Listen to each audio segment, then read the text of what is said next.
Hai anak-anak, pada saat ini kita kembali belajar dalam pelajaran muatan pelajaran IPS tentang keberagaman budaya di Indonesia. Tapi sebelumnya jangan lupa like, share, dan subscribe ya. Nah, untuk saat ini pokok pembahasan kita yaitu keberagaman budaya di Indonesia. Sebagai komponen pembelajaran kita atau kegiatan kita dalam pembelajaran ini adalah kita harus mengetahui yang pertama adalah kompetensi dasarnya, mengidentifikasi keragaman sosial, ekonomi, budaya, etnis, dan agama di provinsi setempat sebagai identitas bangsa Indonesia serta hubungannya dengan karakteristik ruang. Kompetensi untuk sebagai keterampilannya menyajikan hasil identifikasi mengenai keragaman sosial, ekonomi, budaya, etnis, dan agama di provinsi setempat sebagai identitas bangsa Indonesia serta hubungannya dengan karakteristik ruang. Nah, tujuan pembelajaran kita adalah menjelaskan dan menyajikan keragaman suku bangsa serta budaya masyarakat di Indonesia. Jadi pada saat ini kita akan memfokuskan pembelajaran kita ini tentang suku bangsa dan budaya di Indonesia. Nah, penilaian yang diambil dari video pembelajaran ini yang pertama adalah keaktifan atau partisipasi, yang kedua refleksi atas pengetahuan yang diperoleh atau berbentuk Google Form atau bentuk pembelajaran atau bentuk soal yang lainnya, voice note, foto, atau hasil kerja yang akan dikumpulkan ke guru muatan pelajarannya. Baik, keberagaman bentuk budaya di Indonesia kita akan bahas. Yang pertama adalah bahasa. Sebagaimana yang kita ketahui, di Indonesia ini banyak suku bangsa dan memiliki bahasa masing-masing. Bahasa daerah adalah bahasa yang digunakan untuk suku bangsa tertentu di suatu daerah. Bahasa daerah digunakan sebagai alat komunikasi atau percakapan sehari-hari untuk suku bangsa yang sama. Di Indonesia memiliki sekitar 546 jenis bahasa daerah. Setiap suku memiliki bahasa yang berbeda. Ciri khas setiap bahasa daerah terdapat pada logat dan dialeknya atau ragam bahasa. Walaupun demikian, Indonesia memiliki bahasa persatuan yang sangat kita gunakan dalam kehidupan kita sehari-hari, yaitu bahasa Indonesia. Nah, mungkin di kelas kita atau di kelas kalian itu ada beberapa suku bangsa yang datang dari daerah-daerah yang ada di Indonesia, tetapi mereka mempunyai ciri khas tersendiri. Akan tetapi, walaupun kita mempunyai bahasa yang berbeda-beda, tetapi kita mempunyai bahasa persatuan, yaitu bahasa Indonesia. Berikut contoh bahasa yang terdapat di Indonesia. Ini sesuai dengan kepulauannya ya, atau pulau dan kepulauannya. Kalau di Pulau Sumatera ada Aceh, Batak, Nias, Mandailing, Minangkabau, Melayu, Komering, Pasemah, dan Lampung. Kalau di Jawa ada Betawi, Sunda, Jawa, dan Madura. Kalau di Bali ada bahasa Bali. Nusa Tenggara ada Sasak dan Sumbawa. Kalau di Kalimantan ada itu Bajo, Banjar, Bahau, Iban, Kayan, Kenyat, Kelemautan, Ilano, Melayu, dan Oddanu ya. Kalau di Sulawesi ada Bugis, ada Pesona, Lantak, Banggal, Banting, Babangko. Kalau di Maluku ada Alor, Ambenan, Aru. Kalau di Papua ada Asmat. Baik, yang kedua adalah tari tradisi.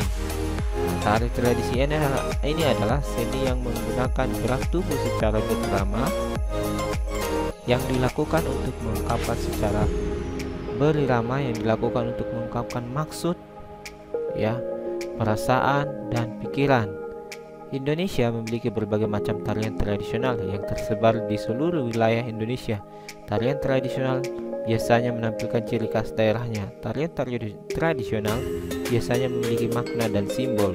Misalnya, tarian yang dipersembahkan kepada nenek moyang, penyambutan tamu, perayaan panen raya, dan hiburan rakyat. Jadi, kalau biasanya di Indonesia tiap daerah itu dan bukan biasanya ya, tapi memang umumnya di Indonesia itu tiap daerah pasti memiliki tarian tersendiri. Nah, ini adalah salah satu contoh tarian dari Banyuwangi, Jawa Timur. Namanya adalah tari gandrung. Nah, saat ini kita akan melihat jenis-jenis tarian yang berasal dari daerah-daerah di Indonesia. Nah, boleh kalian lihat di sini ya. Lihat, bisa dibaca sebentar dan bisa dipahami ketika kita ditanya, kalau dari daerah Sumatera Utara, tarian apa sih yang ini yang paling umumnya? Ada di situ Serampang 12 dari ya, baru ada lagi Tortor dari Batak Toba, dan semua beberapa provinsi ya, dari beberapa provinsi di Indonesia. Nah, ini lagi. Jadi 34 provinsi di Indonesia ada jenis tarian yang berasal dari daerahnya masing-masing. Ini adalah contoh tari piring dari Sumatera Barat, dipentaskan dalam acara syukuran atas hasil panen yang melimpah. Yang kedua, tari kipas Pakarena dari Sulawesi Selatan, menceritakan rasa syukur kepada Sang Pencipta. Oke, kita lanjutkan ke pelajaran lagu daerah ya. Lagu daerah merupakan lagu khas suatu daerah yang dinyanyikan dalam bahasa daerah. Lagu daerah biasanya dinyanyikan untuk mengiringi pementasan tari, permainan tradisional, pesta rakyat, atau pertunjukan daerah. Lagu daerah bercerita tentang alam, keagamaan, hubungan sosial, atau adat istiadat. Jadi kalau kita berbicara atau kita menyanyikan atau kita menyanyikan lagu daerah, itu biasanya berhubungan dengan alam, keagamaan, hubungan sosial, atau adat istiadat ya. Ciri-ciri lagu daerah di Indonesia adalah sebagai berikut. Yang pertama, lagu daerah menggunakan bahasa daerah dan dialek setempat. Yang kedua, lagu daerah diwariskan secara turun-temurun dari nenek moyang secara lisan. Selanjutnya, lagu daerah biasanya tidak diketahui penciptanya. Nah, makanya kalau lagu daerah itu ada di situ sistem no name, artinya penciptanya tidak diketahui. Yang terakhir, lagu daerah biasanya diiringi oleh musik daerah setempat. Ini contohnya salah satu lagu daerah yang digunakan untuk permainan anak-anak ya. Silukba, coba suweng-suweng ti pelenter ya. Ini adalah salah satu pengiring permainan anak-anak. Nah, ini ada beberapa contoh lagu daerah, lagu tradisional yang bisa kita lihat di daerah-daerah yang ada di Indonesia ini, di provinsi-provinsi yang ada di Indonesia ini. Ya, ini mungkin hanya beberapa. Kalau dari Aceh ada Bung Jumpang, Aceh Lonsayang, kalau Riau, Soleram, Naga Melayu ya. Ini adalah beberapa contoh dari lagu-lagu yang ada di Indonesia, lagu daerah. Lagu Apusem menceritakan perpisahan nenek dan kakek dengan cucunya yang akan merantau. Ini adalah salah satu lagu daerah, lagu Apuse, yang menceritakan perpisahan nenek dan kakek dengan cucunya yang akan merantau. Ini berasal dari daerah atau provinsi Papua. Baik, selanjutnya pakaian adat. Pakaian adat merupakan pakaian khas suatu daerah yang dikenakan saat perayaan atau upacara adat. Pakaian ini biasanya dikaitkan dengan kehidupan masyarakat di suatu lokasi. Kalau masyarakatnya berada di lokasi dingin, maka pakaian adatnya ini akan memiliki model yang tebal ya, tebal supaya bisa menghangatkan tubuh. Kalau dia di daerah panas, maka baju adatnya ini akan tipis, pakainya cenderung tipis dan menyerap keringat.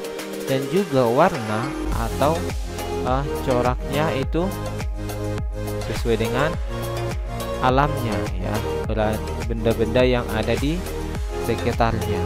Selain baju dan celana, pakaian adat umumnya terdiri atas yang pertama penutup kepala atau perhiasan atau senjata tradisional.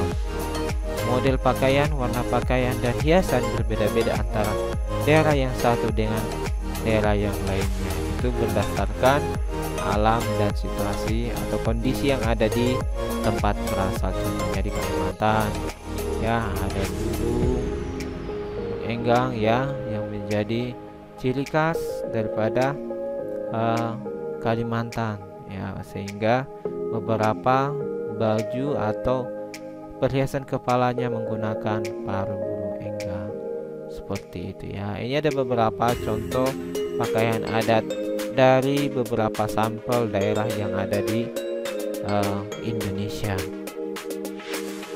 Baik, senjata tradisional. Senjata tradisional umumnya berupa senjata tajam atau senjata khas suatu suku bangsa. Suatu daerah senjata tradisional dipakai sebagai kelengkapan pakaian, kelengkapan tarian, dan suatu upacara adat atau yang digunakan dalam kehidupan sehari-hari. Sebagai contoh, masyarakat Papua yang sering berburu hewan di hutan memiliki busur dan panah sebagai senjata tradisional. Ada beberapa lagi senjata tradisional yang sama ya, misalnya keris dan beberapa contohnya. Nah, ini contoh salah satu senjata tradisional dari Jawa Barat, yaitu kujang. Perhatikan di sini ya, ada juga filosofinya. Kita lanjutkan, kita lihat beberapa contoh daripada daerah-daerah dan juga senjata tradisionalnya. Kalau Aceh itu rancong yang ini, kalau DKI ada golok ya ini, kalau Jawa Tengah ada keris, Nusa Tenggara Timur ada surik ini, Sulawesi Selatan ada badik ini ya, Papua ada pisau belati yang ini. Oke, kita lanjutkan ke alat musik tradisional. Alat musik tradisional digunakan untuk dimainkan dalam kegiatan adat, misalnya satu penentasan tari daerah. Dan alat musik tradisional ini dapat terbuat dari kulit sapi, bambu atau kayu, daun, dan bulu hewan. Jadi setiap daerah mempunyai musik daerah atau musik tradisional tersendiri. Contohnya ini bisa kita lihat ya. Ini contoh-contoh daripada musik tradisional yang ada di Indonesia. Rumah adat ya, rumah adat merupakan rumah khas suatu daerah yang menjadi tempat tinggal masyarakat di daerah tersebut. Rumah adat suatu daerah disesuaikan dengan kondisi lingkungan masyarakat. Bentuk rumah adat menunjukkan ciri khas kehidupan masyarakat di daerah tersebut. Contohnya, rumah adat masyarakat di Pulau Kalimantan terbentuk panggung untuk menghindari hewan buas dan banjir. Hal ini sesuai dengan tempat tinggi mereka yang berada di sekitaran hutan dan dekat dengan sungai. Berbeda dengan rumah adat Honai di daerah Papua yang berada di atas gunung.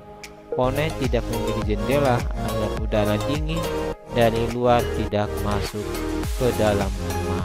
Ya, ini lagi ya. Lalu ada juga rumah tongkonan di Sulawesi Selatan. Rumah tongkonan menghadap ke utara karena masyarakat Toraja mempercayai bahwa para leluhur berasal dari utara dan akan berkumpul di utara. Berbeda lagi dengan rumah Omo Sebuah atau rumah besar di Nias, Sumatera Utara ya.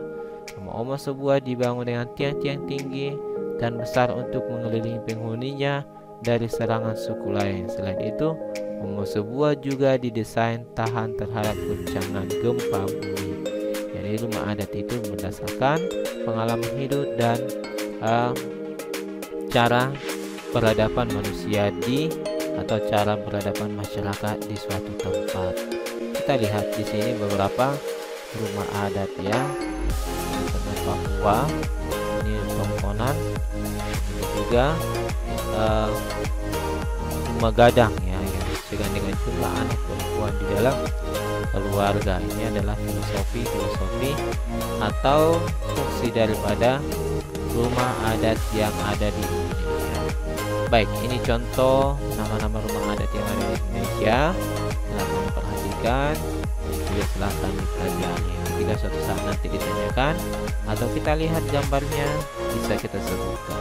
Contohnya dari Aceh, rumah Aceh, Riau, ya, Jambi, dan ada lagi Bengkulu, rumah panggung ya, kita bisa lihat nanti.